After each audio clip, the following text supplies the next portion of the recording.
నమస్కారం friends, welcome to Asian creation. చాలామంది police ఉద్యోగాలకు ప్రిపేర్ అయ్యే అభ్యర్థులు ఎక్కువగా ఫిలిమ్స్ మరియు ఈవెంట్స్ మరియు మెయిన్స్ మీదనే ఎక్కువ శ్రద్ధ చూపిస్తుంటారు.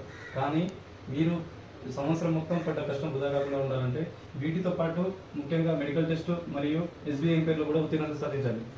చాలామంది అభ్యర్థులు చివరి దాకా వచ్చి తమ యొక్క ఉద్యోగాలను మెడికల్ టెస్ట్ మరియు ఎస్బీఐ ఎంపైర్లో కోల్పోతున్నారు. కాబట్టి మీరు ఈ ఫిలిమ్స్ మెయిన్స్ ఈవెంట్స్ మీద చూపేస్తున్న శ్రద్ధలో కనీసం వీటి గురించి కూడా ఎంతో కొంత మీకు అవగాహన కలిగి ఉండాలి.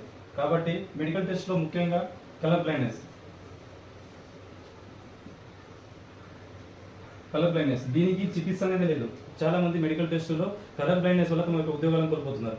అలాగే ఎస్బీఐ ఎంక్వైరీలో ముఖ్యంగా మెయిన్గా అయితే కేసెస్ మరియు ఈ బోనఫైడ్ ఇష్యూలో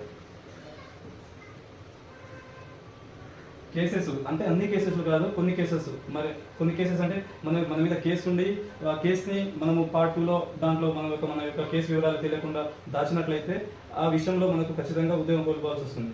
మరియు బోనఫైడ్ విషయంలో కూడా చాలా మంది ఉద్యోగాలు కోల్పోతున్నారు. అత్యాశకు ఆశపడి చాలా మంది అభ్యర్థులు ఇక్కడ చదివిన డిస్ట్రిక్ట్లో కాకుండా వేరే డిస్ట్రిక్ట్లో, హైదరాబాద్ లాంటి డిస్ట్రిక్ట్లో బోనఫైడ్ తీసుకుని తక్కువ మార్కులకి జాబ్ వస్తుందని చెప్పేసి బోనఫైడ్ తీసుకుని ఆ విషయంలో కూడా చాలా మంది ఉద్యోగాలు కోల్పోతున్నారు. ఈ వీడియో చేయడానికి ముఖ్య ఉద్దేశం ఏంటంటే మీరు చాలా సంవత్సరాల తరబడి కష్టపడి చదివి చివరి దాకా వచ్చి ఉద్యోగం వచ్చిందనుకునే టైంలో ఈ రెండు విషయాలలో మీరు ఉద్యోగం కోల్పోకూడదనే ఉద్దేశంతో ఈ వీడియో చేయడం జరిగింది.